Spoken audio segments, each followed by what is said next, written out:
Archaeologist के लिए आए दिन ऐतिहासिक और हजारों साल पुरानी वस्तुओं तथा संरचनाओं का मिलना कोई बड़ी बात नहीं है। खोजों के दौरान मिलने वाले अक्सर चीजों के रहस्य को कुछ समय बाद सुलझा लिया जाता है, लेकिन कई बार इन खोजों के दौरान ऐसी संरचनाएं तथा वस्तुएं मिल जाती हैं जिसके रहस्य को सुलझाने में वैज्ञानिकों तथा आर्कियोलॉजिस्ट के पसीने छूट जाते हैं। इसके बावजूद उन्हें उन चीजों को पूरी तरह समझने में कामयाबी नहीं मिल पाती है। तो चलिए आपको इस वीडियो में कुछ ऐसी आर्कियोलॉजिकल डिस्कवरी के बारे में बता रहे हैं जो अब भी कई रहस्यों से घिरा हुआ है। सेहुइट मोनोलिथ। दुनिया के देशों में पेरू में मौजूद सेहुइट आर्कियोलॉजिकल साइट काफी मशहूर है।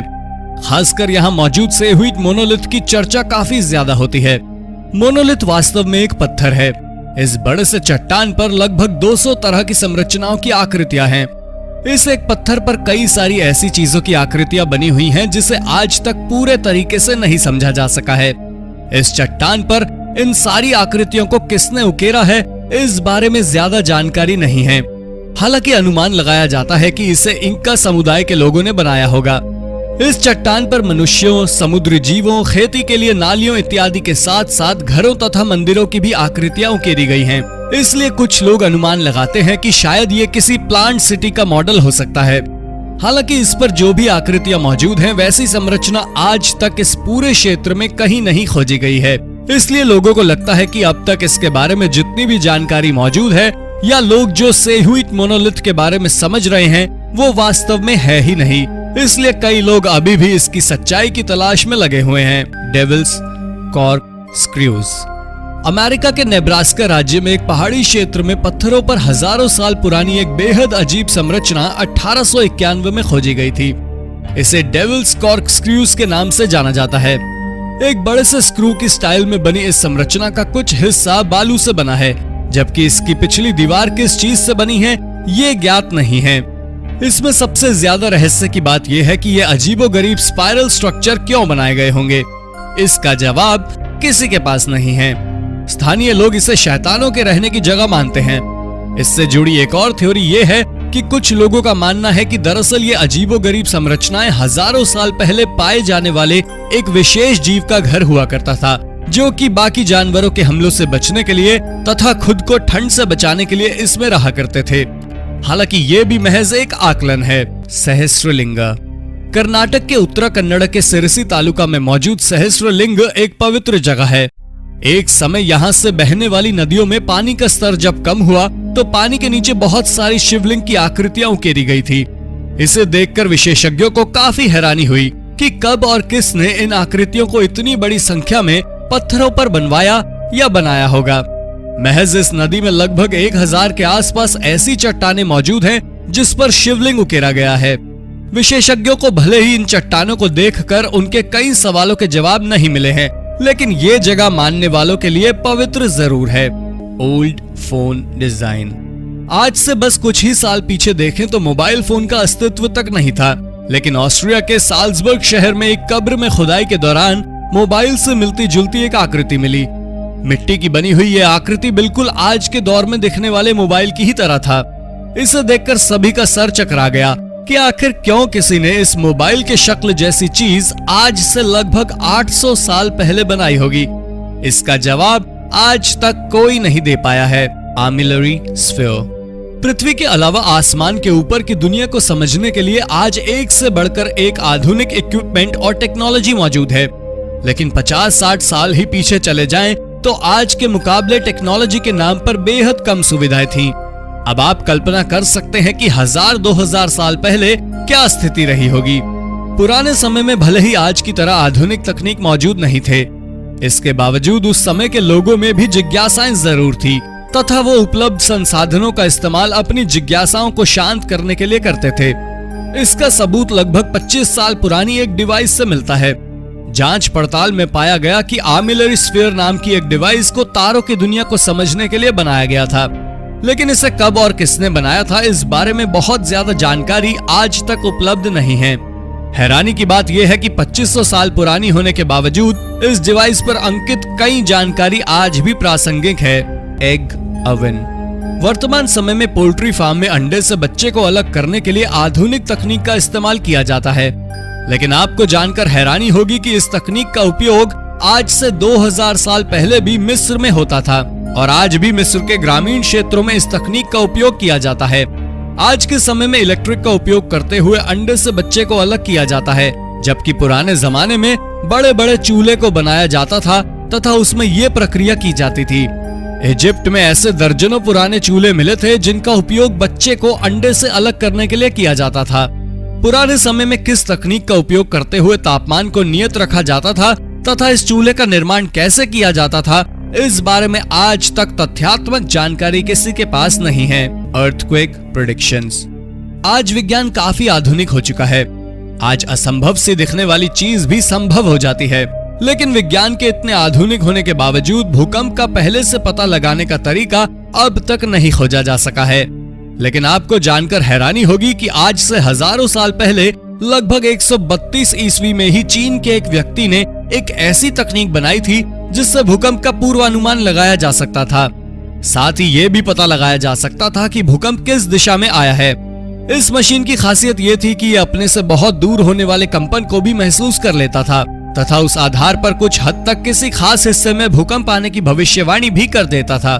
ये मशीन आज भले ही बहुत उपयोगी ना हो, लेकिन इस मशीन को बनाने वाले की सोच वास्तव में समय से काफी आगे की सोच थी। पुराने समय में मिस्र की बहुत बड़ी आबादी नील नदी के पानी पर ही निर्भर थी। नील नदी में कितने पानी उपलब्ध होंगे उसी के आधार पर हुआ ये तय करते थे कि कौन सा फसल बोया जाएगा और आगे पानी कब तक उपलब्ध रह सकता है। नदी में पानी की मात्रा को नापने के लिए उस समय नाइलोमीटर नाम का यंत्र बनाया गया था। यह विशेष यंत्र काफी विशाल था, जिससे ये अनुमान लगाया जाता था कि इस साल नील नदी में कितना पानी रह सकता है। इस यंत्र को 9वीं शताब्दी में बनाया गया था। इससे पहले एक और यंत्र था जिससे ये पता लगाया जाता था कि नदी में कितना पानी रह सकता है, लेकिन इस मशीन का उपयोग करने का अधिकार सिर्फ वहां के राजा को ही था। राजा इस तकनीक का उपयोग करते हुए मौसम संबंधित जानकारी कैसे इकट्ठा करते थे, ये जानकारी आज तक बाहर नहीं आ सकी है। इस ब्रह्मांड में एलियन है या नहीं तथा पृथ्वी पर कभी एलियन आया है या नहीं, इस पर वर्षों से चर्चा होती आ रही है, लेकिन आज तक कोई नतीजा नहीं निकल पाया है। लेकिन आपको जानकर हैरानी होगी कि पेरू के एक म्यूजियम में लगभग 2000 साल पुरानी मम्मी रखी हुई है। इसके बारे में कहा जाता है कि ये मम्मी एलियन की है जो कभी इस पृथ्वी पर आया था। इस दावे के पीछे की वजह यह है कि उस मम्मी के चेहरे की बनावट काफी हद तक आज के काल्पनिक एलियन की ही तरह है। साथ ही एक दावा यह भी है कि उस मम्मी का डीएनए भी इंसानी डीएनए से अलग है, इसलिए एलियन वाले दावे को और हवा मिलती है। वैसे सच्चाई क्या है ये आज तक साफ नहीं है। World oldest crown. सन 1961 में एक इजरायली आर्कियोलॉजिस्ट को पहाड़ों की गुफाओं में खोज के दौरान 400 की संख्या में कई बेहद पुरानी चीजें मिली। इनमें एक सर का ताज भी था। जांच में पाया गया कि ये सभी सामान ब्रॉन्ज एज के हो सकते हैं, यानी कि ये लगभग 6000 साल पुराने थे। आज तक इससे पुराना क्राउन कहीं भी नहीं ढूंढा गया था। उन 400 सामानों में इस ग्राउंड के अलावा कई सारी ऐसी चीजें थीं जिसके बारे में आज तक पता नहीं चल पाया है कि उनका उपयोग क्या था और वो चीज क्या है। Creepy carcass. 2010 में नॉर्वे में समुद्र के अंदर एक ऐसे जीव की हड्डी देखी गई जिसे पहली बार देखकर आप भी यही कहेंगे कि ये हड्डी किसी मिस्टीरियस सी मॉन्स्टर की हो सकती है, लेकिन ऐसा कुछ नहीं है। ये खौफनाक हड्डी फिन व्हेल की है, जिसे 2010 में स्वालबर्ड में वेन व्याज नाम के फोटोग्राफर ने पहली बार देखा था। फिन व्हेल के वर्टिब्रे की यह तस्वीर जैसे ही इंटरनेट पर अपलोड की गई, लोग इसे लेकर तरह तरह की बातें करने लगे। कई लोग इसे सी मॉन्स्टर का कंकाल मान रहे थे, लेकिन उससे पहले के लोग अपनी बात रख पाते, फिन व्हेल के वर्टिब्रे की सारी डिटेल लोगों के सामने रख दी गई। इस फिन व्हेल की मृत्यु लगभग 1 साल पहले हो चुकी थी और पिछले 1 साल से पोलर बेयर इस मछली के शरीर को खा रहा था। ये फोटो वायरल होने से पहले ही बीबीसी इस फिन व्हेल और पोलर बेयर के ऊपर एक डॉक्यूमेंट्री बना चुका था। Captive humans. मानव तस्करी पूरी दुनिया के लिए एक बहुत बड़ी समस्या है। पिछले साल दिसंबर महीने में हॉस्टन में मानव तस्करी का एक ऐसा ही मामला देखा गया जिसमें 26 लोगों को एक घर में कैद करके रखा गया था। इस घटना का खुलासा तब हुआ जब इनमें से एक इंसान किसी तरह से कैद से निकलने में कामयाब रहा। सिर्फ अंडरवेयर पहने हुए ये शख्स सड़कों पर भागते हुए चिल्ला रहा था कि उसे किडनैप कर लिया गया है और उसके साथ लगभग 30 और लोगों को कैद में रखा गया है। इस हालत में उस शख्स को दौड़ते और चिल्लाते देखकर पुलिस को सूचना दी गई। पुलिस की टीम उस जगह पर गई जहां लोगों को कैद करके रखा गया था। वहां का नजारा देखकर पुलिस हैरान रह गई। दिसंबर के कड़ाके की ठंड में भी सभी लोगों ने सिर्फ अंडरवेयर ही पहन रखा था। इसमें कुल 25 पुरुष और एक महिला थी। ये सभी लोग मेक्सिको, क्यूबा, हॉन्डुरस और एल साल्वाडोर के रहने वाले थे, जिन्हें जबरदस्ती मेक्सिको बॉर्डर के रास्ते यहां तक लाया गया था। जब पुलिस वहां पहुंची तब आरोपी भी अपने कपड़े उतारकर लोगों की भीड़ में शामिल हो गया, लेकिन पुलिस उसके साफ शरीर और उसके द्वारा पहने गए ज्वेलरी की वजह से उसे तुरंत ही पहचान गई। Preserved body parts. जब आप किसी के घर जाएं और वहां आपकी नजर ह्यूमन बॉडी पार्ट्स पर पड़े तो आप क्या करेंगे? ऑब्वियसली आप वहां से भागेंगे और तुरंत ही पुलिस को इसके बारे में सूचित करेंगे। 2018 में फ्लोरिडा में एक कॉन्ट्रैक्टर को भी कुछ इस तरह की ही स्थिति का सामना करना पड़ा था। एक महिला ने कॉन्ट्रैक्टर को अपने घर की मरम्मत करने के लिए बुलाया और जब वो कॉन्ट्रैक्टर घर के खाली पड़े एक कमरे में गया तब उस कमरे का नजारा देखकर उसके पैरों तले जमीन खिसक गई। वो तुरंत वहां से भागा और पुलिस को बुला लिया। जब पुलिस उस कमरे में गई तब वहां से उसे 6 जार में बंद मानव जीभ मिली। उस जार पर 1961 की तारीख दर्ज थी। पुलिस इसे किसी सीरियल किलर से जोड़कर देख रही थी, लेकिन जब उसने घर में मौजूद महिला से इस बारे में बात की तब उसे पता चला कि मानव जीभ को उसके पति ने रिसर्च के लिए इस घर में लाया था। 1992 में दोनों का तलाक हो गया और उसके पति रोनाल्ड ए बॉगमैन इस घर को छोड़कर चले गए। Creepy Crawley cauliflower. ऑस्ट्रेलिया की रहने वाली ऐश बटलर ने अपने 8 महीने के बेटे के लिए वूलवर्थ सुपरमार्केट से हरी सब्जियां खरीदी। सब्जी खरीदने के बाद वो उसे घर ले आई और अपने बेटे को खिलाने लगी, लेकिन अगले दिन जब वो बैग से गोभी निकालने गईं, तब उन्होंने देखा कि गोभी के अंदर एक स्नेल स्लग मौजूद है। इस बड़े से कीड़े को सब्जी के अंदर रेंगते देखकर उनके तो होश ही उड़ गए। उन्होंने फेसबुक पर वूलवर्थ से इसकी शिकायत की। वूलवर्थ्स ने अपनी गलती मानते हुए उन्हें रिफंड और स्पेशल वाउचर दिया, लेकिन ऐश की नाराजगी दूर नहीं हुई क्योंकि यहां बात उनके बेटे की सेहत की थी। अगर गलती से भी स्नेल स्लग के शरीर का थोड़ा सा भी हिस्सा खाने में शामिल हो जाता तो उनका बेटा गंभीर रूप से बीमार हो सकता था। टूथड आई।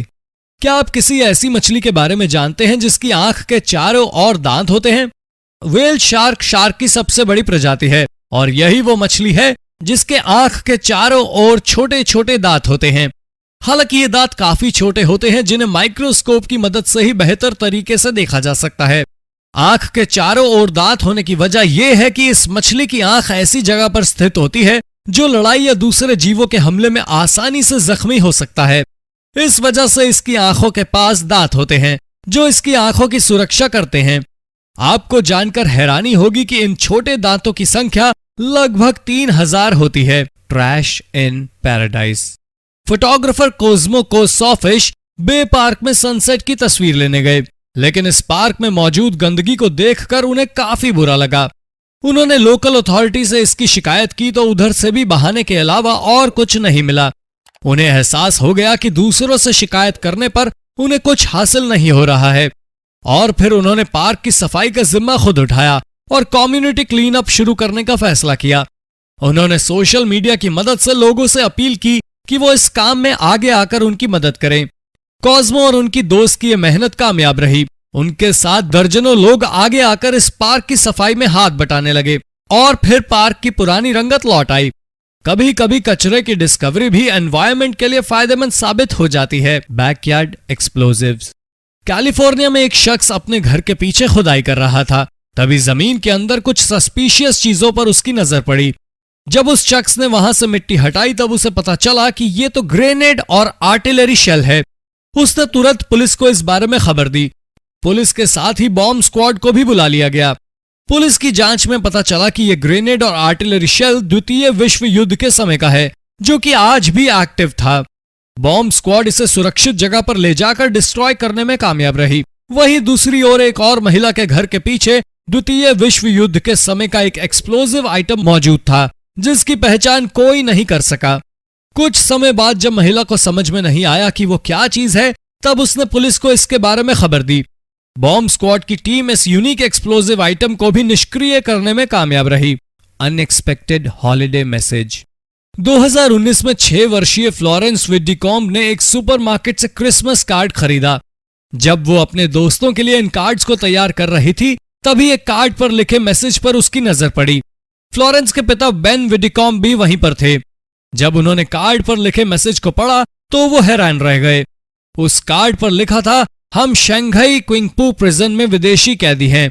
हमारी इच्छा के विरुद्ध हमसे काम कराया जा रहा है।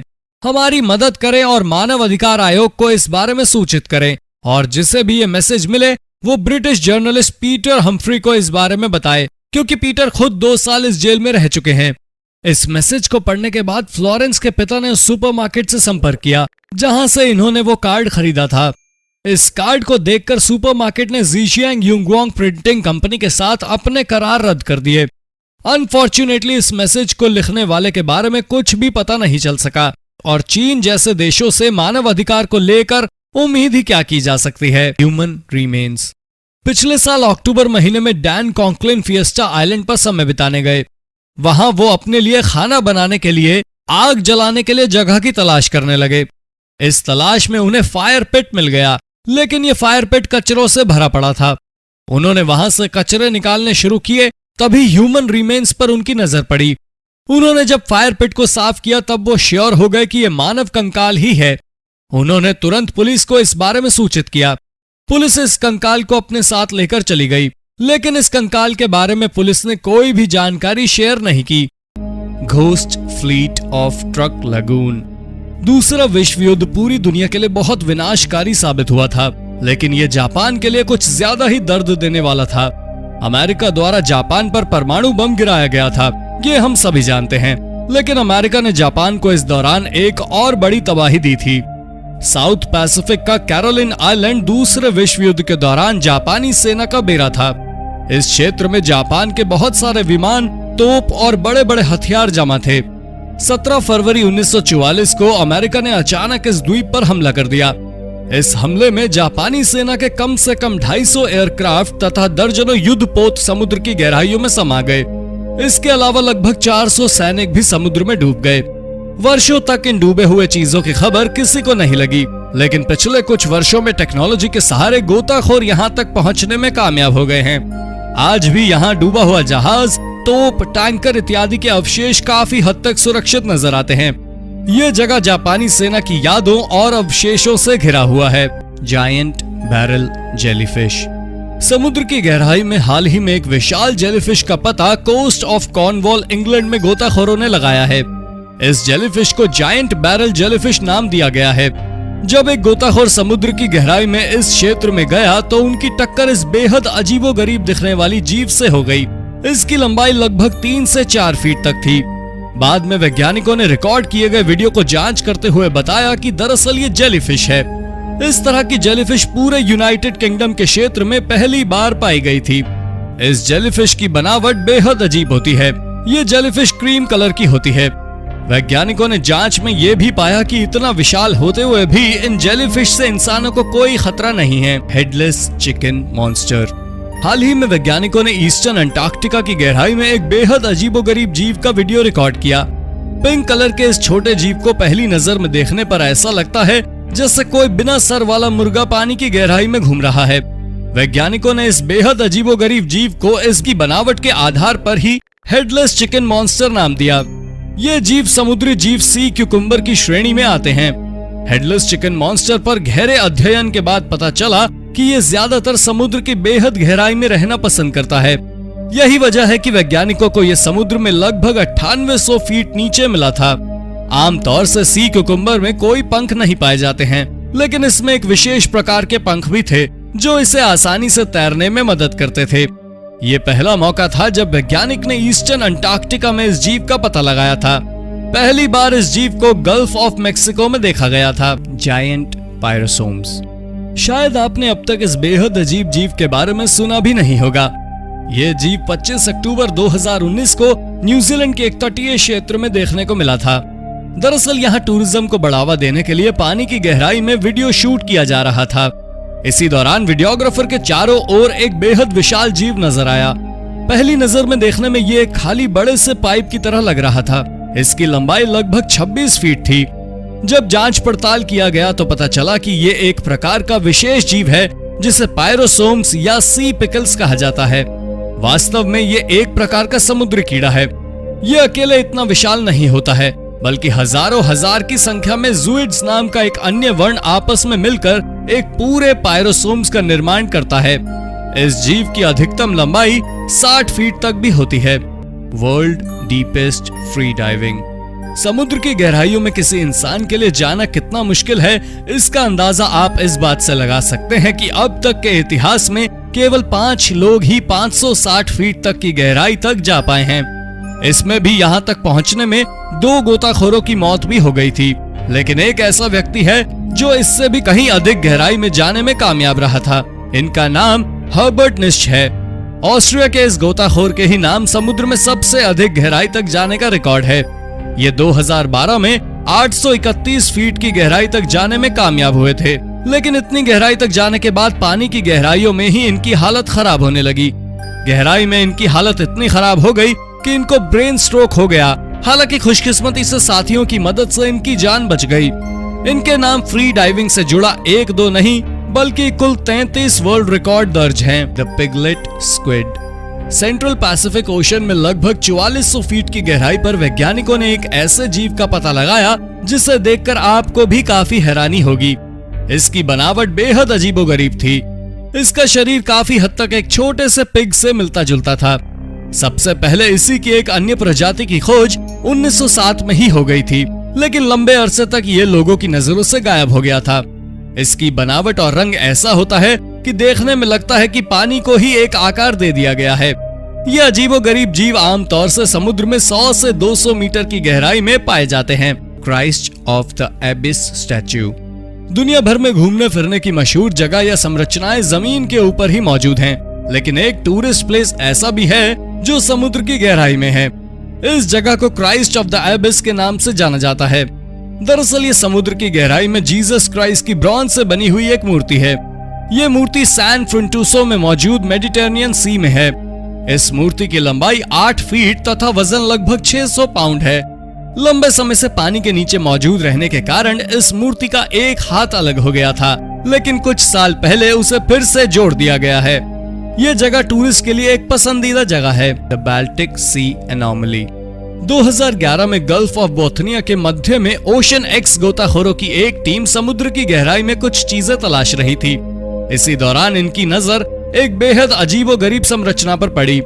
समुद्र से लगभग 300 फीट की गहराई पर एक बड़े से क्षेत्र में अजीबोगरीब संरचनाएं बनी हुई थी।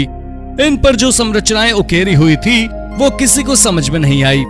बाद में इन संरचनाओं की तस्वीरें ली गईं तथा वैज्ञानिकों की टीम को भी दिया गया। काफी रिसर्च के बाद भी इस रहस्य से पर्दा नहीं उठाया जा सका। कुछ लोगों ने आशंका जताई कि हो सकता है ये एलियन से जुड़ी हुई कोई चीज हो सकती है, लेकिन पक्के तौर पर आज तक कोई नहीं बता पाया है कि ये क्या है। Spanish treasure. 8 जून 1708 को स्पेन का एक बहुत बड़ा मालवाहक जहाज काफी अधिक मात्रा में सोने चांदी के सिक्कों तथा कीमती आभूषणों को लेकर कहीं जा रहा था। इसी दौरान इस जहाज पर ब्रिटिश सैनिकों ने हमला कर दिया। जहाज में आग लगने की वजह से लगभग $20 बिलियन की संपत्ति के साथ ये जहाज डूब गया। वर्षों तक कुछ पता नहीं चल पाया, लेकिन 2015 में इस जहाज का पता गोताखोरों की एक टीम ने लगा दिया। बाद में कोलंबियाई सरकार ने ऐलान किया कि इस जहाज और इस पर मौजूद सभी सामान पर कोलंबिया का हक है और वो ही इसे निकालेगी। कानूनी समस्याओं के कारण अब तक उस जहाज को वहां से निकालने का काम शुरू नहीं हुआ है। चूंकि इस पर अरबों डॉलर के सामान मौजूद हैं, ऐसे में कई और देश भी इस पर अपना दावा कर रहे हैं। The lost city. जापान में मौजूद सी ऑफ योनेगुनी हैमरहेड नाम के खास किस्म की शार्क के लिए दुनिया भर में जाना जाता है। 1980 में एक गोताखोर कोस्ट ऑफ योनेगुनी में शार्क की तलाश में भटक रहा था कि समुद्र में लगभग 26 मीटर की गहराई में कुछ अजीब संरचनाएं दिखीं। जब पास जाकर देखा गया तो पता चला कि यहाँ एक बहुत बड़े क्षेत्र में पत्थरों से बनी हुई बहुत सारी संरचनाएं थी। ये सभी बड़े बड़े घरों के अवशेष लग रहे थे। जांच के बाद पाया गया कि दरअसल इस क्षेत्र में लगभग 2000 साल पहले एक शहर हुआ करता था, लेकिन बेहद खतरनाक जलजले और तूफान की वजह से पूरा का पूरा शहर ही समुद्र में समा गया। ये संरचनाएं उन्हीं के अवशेष हैं। ओरैंग मावस। ओरैंग मावस सदियों से क्रिप्टिड एनिमल की लिस्ट में शामिल है। अब ये क्रिप्टिड एनिमल क्या है? तो ये नाम उन जीवों को दिया जाता है जो माइथोलॉजिकल हैं। और जिससे एग्जिस्टेंस को साइंस की ओर से मान्यता नहीं मिली है। हालांकि अतीत में ऐसे कई जानवर थे जिन्हें पहले क्रिप्टिड माना जाता था, लेकिन फिर उनकी एग्जिस्टेंस की डिस्कवरी के बाद उन पर से क्रिप्टिड का टैग हटा दिया गया। ऐसे जानवरों में गोरिल्ला, कोमोडो ड्रैगन और ओकापी समेत दर्जनों जानवर शामिल हैं। और अब मलेशिया के जंगलों में देखे जाने वाले औरांग मावास के ऊपर से भी क्रिप्टिड का टैग हट सकता है और इसके एग्जिस्टेंस को भी साइंटिफिक अप्रूवल मिल सकती है। इसकी वजह यह है कि पिछले कई सालों में कई लोगों ने इसे अपनी नजरों से देखने का दावा किया है। साथ ही जंगलों में इसके पैरों के निशान भी पाए गए हैं। ऐसा माना जाता है कि ये जानवर मलेशिया के जौहर जंगल में पाए जाते हैं। इनके शरीर की बनावट इंसानों की तरह ही होती है। इसकी लंबाई 10 फीट तक होती है और ये इंसानों की तरह ही 2 पैरों पर चलते हैं। इनका मुख्य भोजन मछली और सूखा फल होता है। औरांग मावस का पूरा शरीर ब्लैक फर से ढका होता है। स्थानीय औरांग असली जनजाति के लोग इस जानवर को हंटू जरांग गिगी के नाम से जानते हैं, जिसका अर्थ स्नैगल टूथ घोस्ट होता है। औरांग मावस के इतिहास की बात करें तो स्थानीय जनजाति के किस्से कहानियों में इस जानवर के चर्चे सदियों से होते रहे हैं। आधुनिक इतिहास में इसे सबसे पहले 1871 में देखे जाने का दावा किया गया था और इसके बाद से दर्जनों बार लोगों ने औरांग मावस को देखने की बात कही है।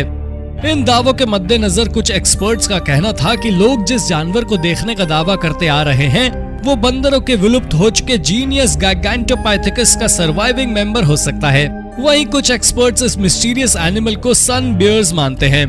उनका कहना है कि लोगों ने सन बियर्स को मिस आइडेंटिफाई करके औरांग मावस नाम के रहस्य को पैदा किया है। 2005 में 3 स्थानीय लोगों ने जंगल में काम करने के दौरान 3 औरांग मावस को देखने का दावा किया। इनमें 2 एडल्ट और एक छोटा बच्चा था। ये तीनों एक फैमिली की तरह नदी किनारे चलते हुए जा रहे थे। इस दावे के तुरंत बाद नदी किनारे एक जांच टीम को भेजा गया और इस टीम ने भी उस इलाके में 1.5 फीट लंबे पैरों के निशान की पुष्टि की। 2006 की शुरुआत में न्यूज़पेपर में औरांग मावस के पैरों के निशान की तस्वीर पब्लिश की गई, जिसके बाद इसके एग्जिस्टेंस की खबर जंगल में आग की तरह फैल गई। इस रिपोर्ट के अगले महीने ही स्थानीय प्रशासन ने इस जीव की तलाश में एक ऑफिशियल टीम भेजने का फैसला किया। इस सर्च अभियान के बाद ऐसी बातें कही गई कि इस टीम ने एक औरांग मावस को पकड़ लिया है। हालांकि अधिकारियों ने इस बात से इनकार किया है। अनफॉर्चुनेटली इस टीम को औरांग मावस के एग्जिस्टेंस से रिलेटेड कोई भी पुख्ता सबूत नहीं मिल सका, लेकिन अभी भी स्थानीय स्तर पर इसके देखे जाने के दावे किए जाते रहे हैं। जैसे जैसे जंगलों में इंसानों की दखल अंदाजी बढ़ती जा रही है, उसे देखते हुए ये कहा जा सकता है कि आने वाले कुछ सालों में औरांग मावस खुद ही हम इंसानों के सामने आने पर मजबूर हो सकते हैं। Ice age art. आज से 10,000 साल पहले हमारी दुनिया कैसी थी? इस बारे में ज्यादातर जानकारी वैज्ञानिकों के अनुमान पर ही आधारित है, लेकिन अब अमेज़न जंगल में एक ऐसी हैरत अंगेज चीज मिली है जो इंसान के प्राचीन इतिहास को आधुनिक दुनिया के सामने ला सकता है। दरअसल 2020 के दिसंबर महीने में रिसर्चर्स ने अमेज़न जंगल में 13 किलोमीटर लंबे आर्ट वर्क को ढूंढा है। बताया जा रहा है कि ये आर्ट वर्क आज से 12,000 साल पहले आइस एज के समय का है। इस आर्ट वर्क को अमेज़न जंगल की गहराई में कोलंबिया में ढूंढा गया है। चट्टानों पर 13 किलोमीटर तक फैला ये आर्ट वर्क दुनिया का सबसे बड़ा प्री हिस्टोरिक आर्ट वर्क है। 12,000 साल पहले बनाए गए ये पेंटिंग्स उस समय के दुनिया के कई सारे इंफॉर्मेशन अपने आप में समेटे हुए हैं। एक्सपर्ट्स के अनुसार ये पेंटिंग्स अमेज़न जंगल में बसने वाले सबसे पहले इंसानों ने बनाई होगी। इन पेंटिंग्स में आसपास के जीवन को दर्शाया गया है। इस पेंटिंग में कई सारे ऐसे जानवरों की तस्वीर बनी हुई है जो आज इस दुनिया से विलुप्त हो चुके हैं। मास्टोडन एक ऐसा ही जानवर है जो इस दुनिया से 10,000 से 11,000 साल पहले विलुप्त हो चुका है, लेकिन उस पेंटिंग में इस जानवर की तस्वीर देखी जा सकती है। इसके अलावा इस आर्ट वर्क में पैलेलियोमा, जायंट स्लॉथ और आइस एज समय के घोड़े इत्यादि की तस्वीर बनी हुई है। इस आर्ट वर्क में लोगों को डांस करते हुए भी दिखाया गया है। इसके अलावा यहाँ पर हाथों के निशान और कई अलग अलग तरह के डिजाइन भी बनाए गए हैं। इस आर्ट वर्क की डिस्कवरी ब्रिटिश कोलंबियन टीम के द्वारा की गई है। इस टीम का नेतृत्व योजे इरियार्टे कर रहे थे। इस डिस्कवरी से इस बात का भी पता चला है कि प्राचीन मानव विलुप्त हो चुके कुछ बड़े जानवरों की पूजा भी किया करते थे। इस आर्टवर्क से यह भी पता चला है कि आज अमेज़न जरूर दुनिया का सबसे बड़ा जंगल है, लेकिन आज से 10 से 12,000 साल पहले ये जंगल इतना घना नहीं था। इस डिस्कवरी की शुरुआत तब हुई थी जब 2016 में विद्रोही फार्क ग्रुप और कोलंबिया की सरकार के बीच शांति समझौता हुआ था। इससे पहले अमेज़न जंगल का यह इलाका फार्क ग्रुप के कब्जे में ही था और इस ग्रुप और सरकार के बीच लंबे समय तक सिविल वॉर चलता रहा। शांति समझौते के बाद रिसर्चर्स ने लास्ट जर्नी नाम से प्रोजेक्ट की शुरुआत की। इस प्रोजेक्ट का मकसद अमेज़न जंगल में उस जगह की तलाश करना था जहां सबसे पहले इंसान बसे थे। इसी प्रोजेक्ट पर काम करते हुए टीम ने इस आर्ट वर्क को ढूंढ निकाला। अभी इस आर्ट वर्क की स्टडी चल ही रही है। आने वाले सालों में कई और नई जानकारी हमारे सामने आ सकती है। रोपेन। दुनिया के सभी वैज्ञानिक बिना किसी संकोच के इस बात को एक्सेप्ट करते हैं कि दुनिया में आज भी हजारों ऐसे जीवों की प्रजाति है जिसकी पहचान नहीं की गई है। ऐसे मिस्टीरियस जीव पूरी दुनिया में मौजूद हैं, लेकिन पपुआ न्यू गिनी में ये मिस्ट्री कुछ ज्यादा ही बड़ी है। इस देश के घने जंगलों में आज भी सैकड़ों जीव ऐसे हैं जिसके बारे में अब तक कोई भी जानकारी उपलब्ध नहीं हो सकी है। ऐसा ही एक जीव रोपेन है। वैसे रोपेन है तो एक क्रिप्टिड ही, लेकिन ऑरेंज मैविस की तरह इसे भी दर्जनों बार देखे जाने का दावा किया जा चुका है। रोपेन चमगादड़ की शक्ल का एक विशाल जीव है जिसे डेमन फ्लायर के नाम से भी जाना जाता है। ऐसा माना जाता है कि रोपेन टेरोडेक्टाइल का क्लोजेस्ट रिलेटिव है। टेरोडेक्टाइल इस दुनिया में लगभग 136 मिलियन साल पहले विलुप्त हो चुका है। कहा जाता है कि रोपेन दिन में इंसानों की पहुंच वाली जगह से दूर रहते हैं और रात में मछलियों के शिकार के लिए निकलते हैं। इस क्रीचर की सबसे बड़ी खासियत ये है कि शिकार करने के समय इसका शरीर लाइट प्रोड्यूस करता है जो मछलियों को इसकी ओर अट्रैक्ट कर देता है। पपुआ न्यू गिनी में रहने वाले स्थानीय लोगों के बीच रोपेन की धार्मिक अहमियत भी है। स्थानीय लोग तो हमेशा से ही रोपेन को देखे जाने का दावा करते रहे हैं, लेकिन बाहरी लोगों में रोपेन को देखने का सबसे पहला दावा 1935 में वेल रिस्पेक्टेड और मशहूर ब्रिटिश एंटोमोलॉजिस्ट एवलिन चेसमैन ने किया था। इन दावों को देखते हुए कुछ एक्सपर्ट्स का कहना था कि ये लोग 2 फीट लंबे विंग स्पैन वाले लार्ज फ्लाइंग फॉक्स को देखकर उसे ही रोपेन का नाम दे रहे हैं। लेकिन फ्लाइंग फॉक्स से ऐसी कोई भी रोशनी नहीं निकलती है, जबकि रोपेन की सबसे बड़ी खासियत ही उसके शरीर से जुगनू की तरह निकलने वाली रोशनी है। 2006 में एक अमेरिकन एक्सपर्ट रोपेन के एग्जिस्टेंस के बारे में पता लगाने के लिए पपुआ न्यू गिनी के जंगलों में गए। जंगलों में उन्होंने 2 रात बिताई। इस दौरान उन्हें रोपेन के शरीर से निकलने वाली रोशनी तो दिखाई दी, लेकिन 2 दिन बाद ही स्थानीय लोगों ने उन्हें जंगल छोड़ने पर मजबूर कर दिया। इस तरह से उनका ये अभियान भी अधूरा रह गया और रोपेन के एग्जिस्टेंस के दावे भी अधूरे रह गए। ऑरेंज मैविस और रोपेन के बारे में आपका क्या कहना है? क्या ये दोनों जीव एग्जिस्ट करते हैं? अपने विचार कमेंट में जरूर बताएं। वीडियो अच्छी लगी हो तो वीडियो को लाइक करें और इस तरह के और भी इंटरेस्टिंग वीडियोस देखते रहने के लिए चैनल को जरूर सब्सक्राइब करें। धन्यवाद।